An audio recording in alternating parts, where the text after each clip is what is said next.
Hey there everybody, it's Mark Curley. I'm back with another How to Draw video. We're going to be working on one that people have been requesting for a while, how to draw manga mouths. So what I have here is 4 different faces. I've drawn everything but the mouths. And let's go ahead and get going. I'm going to zoom in on this first one and see what we can learn. Okay, so this is going to be a sort of a smiling mouth, and it is probably going to be the simplest thing I've ever taught in any of my videos. That's the thing with manga mouths, is the emphasis is generally on the eyes, and so the mouths tend to stay quite simple. So for some of you who may feel that this is too simple, go ahead and skip on to the next part of the video, but I'm going to go ahead and do a drawing of smiling mouth here. I'm going to start with a line just a little bit below the nose there, going right across like that.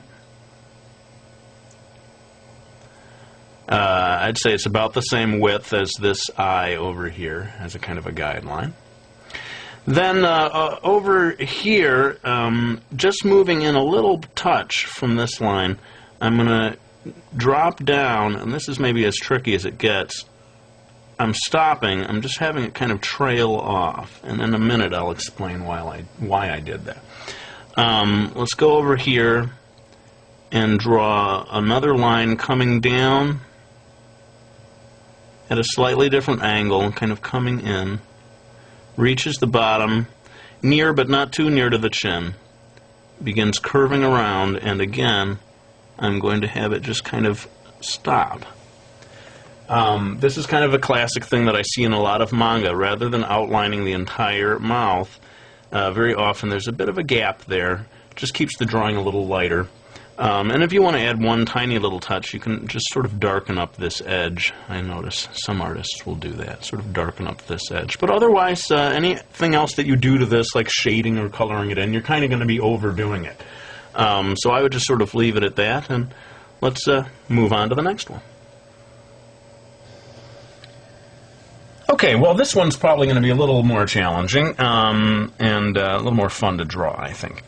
Let's start with a line that is coming down from a little bit of a space, maybe the length of this iris here, starting right here. Now look at the angle of the eye going kind of straight across. This line is going to be coming down a little more so that it's not parallel to that line. Coming down like that, and here's a bit of a trick as it nears the chin here, or the cheek, I guess that is. It's going to curve up just a bit. Doesn't touch that line, just stops short of it. I see this in a lot of manga mouths, this kind of classic shape here. Let's go ahead and do another line that really is more parallel to this line. Keep in mind you've got a gap between the chin line and this lower line that I'm about to draw. Maybe again about the height or distance of that iris, maybe just a little more. But in any case, I'm going to make a line that starts again near this line without touching it and going across.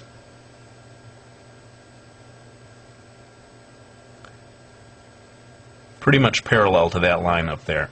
So if you've got these two angles right, then you're ready to connect them and make a kind of a classic manga mouth shape. Let's do this line over here first, kind of curving just a little bit so it's not really at a point, and then coming up like that, meeting the angle that was formed when we had that line curve off there. And then, with a sort of a gentle curve, connecting these two together.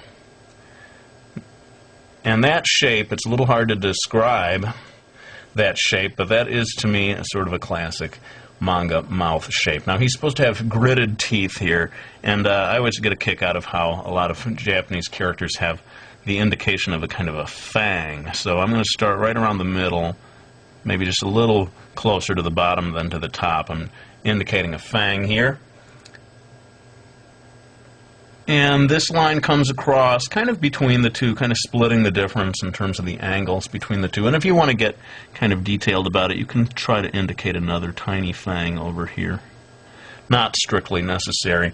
This is really the one that people need to see, though, if you want to give it that manga look.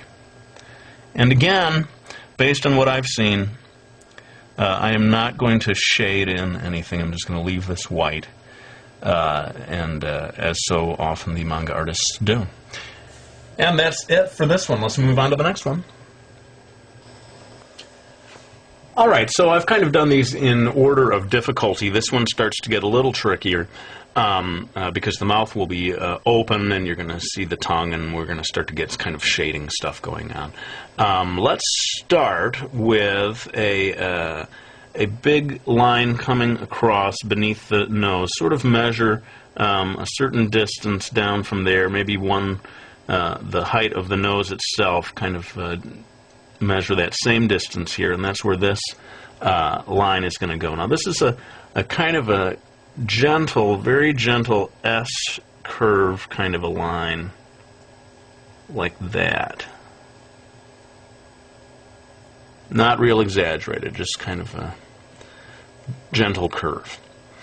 Then looking at this cheek line here, we don't want to stay parallel to it. We want to get just a little bit of an angle and create a line coming down here without going all the way down to the chin, because you're going to start to curve away from the chin at the bottom. Follow along here to create the bottom of the mouth, and we're going to do just like we did with the girl's smiley face before. I'm going to have it just kind of trail off here, and we're going to have a little gap. Like I said, I see very often done in manga. So I'm starting up here again, coming down. Again, looking at this angle, you want a different kind of an angle here. Almost, I would say almost vertical, really, for this line. Coming down and stopping so that you get a gap there. Alright. So having got that in there, I'm going to go ahead and indicate some teeth here at the top. Come across here. The key with this line here is that it's going to stop well before it gets to that line. Have it curve up here to be the upper teeth. Notice that I'm not going to put any lines delineating the teeth. That's more of a Western comic style thing, I think, getting into the details of the teeth. Sometimes you see that in Japanese comics, but very often just a white bar there for the top of the teeth. And now the lower teeth are kind of narrower, a narrower band of white at the bottom here. And I'm creating this line, kind of a curving line that comes across and indicates the tongue. And then this is kind of interesting how they have this band of teeth down here kind of curving around there. A little bit like we're looking down on the teeth as they curve around. And I'm going to just go ahead and darken in this whole area here. I think it can just be pretty much black. Although if you want any variation at all, I'd say the darkest area is going to be near the top and the lightest area is going to be near the bottom. And then finally, I'm just going to add a little bit of shading lines here real quick. Like that. Add a little bit of tone, maybe just a touch of extra shadow at the top. And there you go. Slightly more complicated, kind of an interesting wide opened mouth effect. But again, notice how there's this little gap down here, and that's just kind of a hallmark of manga style mouths. Alright, we're ready for the last one. Let's go for it. Okay, so I wanted to do at least one side view, mouth wide open, kind of a guy shouting here. And let's go ahead and start with the upper lip, which is just a short line here, coming down, kind of same angle as the bottom of the nose.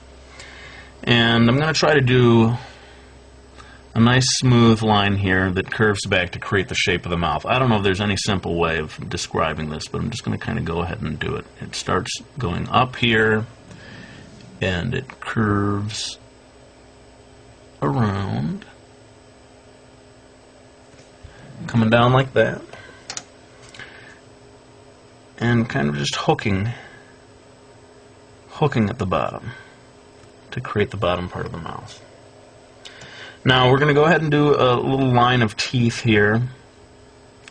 Again, I thought it might be fun to sort of get a little fang in there. I think that comes from real, actual. In Japan, you see a lot of people who have teeth like that. And then the line of the other side of the mouth, it's sort of like you're able to see both sides of the mouth, the front and the back side or the other side, is starting a little bit back from the that little white band of upper teeth there. And we are going to come down here. It's maybe just a little bit wider at the top than at the bottom, but it curves down. And the interesting thing is the upper teeth are visible outside the mouth, but the lower teeth are not going to be so prominent. They're going to be kind of tucked back here.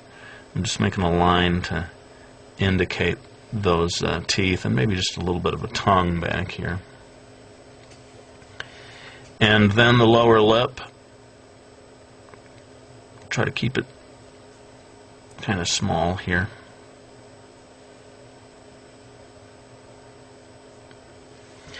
And that's kind of got the basic shape of the wide open mouth here. I'm going to go ahead and do some shading.